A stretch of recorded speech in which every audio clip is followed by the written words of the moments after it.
Ost is Danish for cheese. I say that OST are the three most important letters in the alphabet in the English language, because in any winning campaign you have to set your objective clearly, then have the strategy to meet it, and only then go tactical. So objective, strategy, tactics, that is why Ost is the most important word. Objectives aren't always straightforward, but usually objectives are straightforward because you're working out what you want to do, what you want to achieve.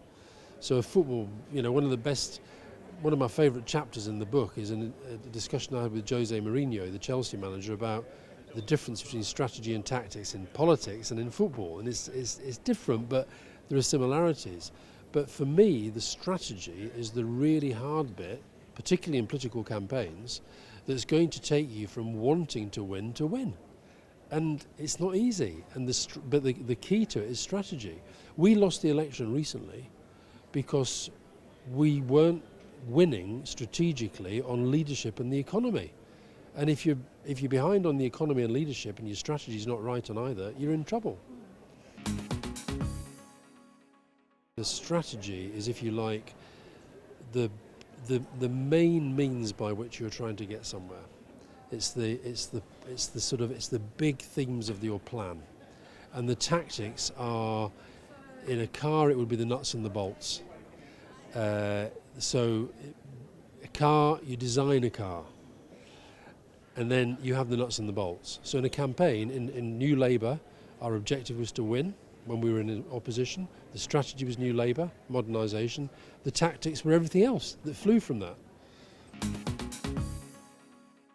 Cheese, Ost, objective, strategy, tactics, I think you can apply it to anything. I think you could apply it to this interview, and I could apply it to this interview. Your objective, getting an interesting interview. The strategy is the questions and the preparation of them.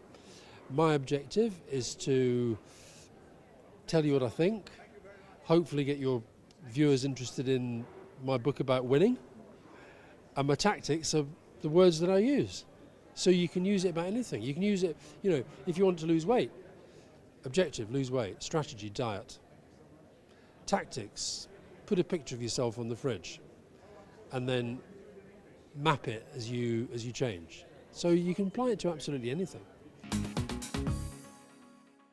The Holy Trinity is strategy, leadership and teamship.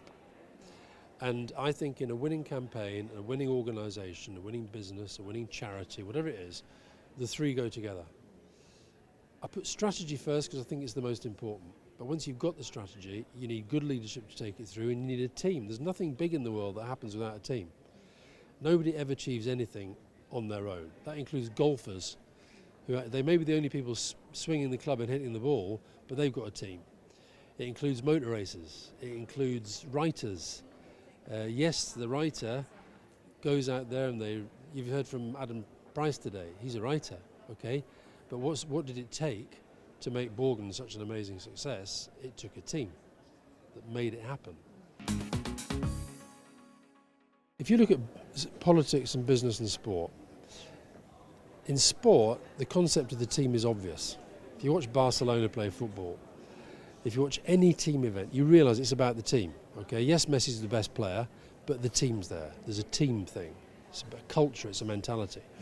I think in business it's much more hierarchical. There's the boss, and then there are layers. And I think sometimes the bosses don't understand that if they don't have their strategy understood throughout the organisation, and if they don't understand the role and the value of all the people in the organisation, they're not going to get the best out of them. So their attitudes to teamship are important. And I think in politics, certainly in British politics, I honestly think if we'd have been as good at teamship as we were at strategy and at leadership, I think we'd still be there. We didn't lose the election in 2010 because the Tories had a better idea for running Britain, I don't think. We lost it because the team fell apart. I think if I look at all the people that I've interviewed for this book, and I find the qualities that they all have, yes, they've got talent, all of them, but I think resilience is incredibly important. It's amazing how many of them say that their spur to being hyper successful was a defeat. It's extraordinary how many of them will actually say that their fear of failure is a bigger driver than any desire for success. And I definitely have that. The 3 general elections I was involved in with Tony Blair, I didn't enjoy them. I didn't enjoy winning them. I didn't enjoy the day because I was on to the next thing and the next thing. Dave Brailsford, who's the first British guy ever to build a cycling team, a British cycling team to win the Tour de France, his team really resent the fact that he wouldn't let them have a celebration.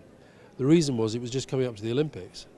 And he said, no, we've done that, we've won that, now we're on to the Olympics. And I think that sense of resilience, endurance, seeing life as a marathon, even if you're a sprinter like Usain Bolt, I think that's a mindset that winners have. Everybody wants to win.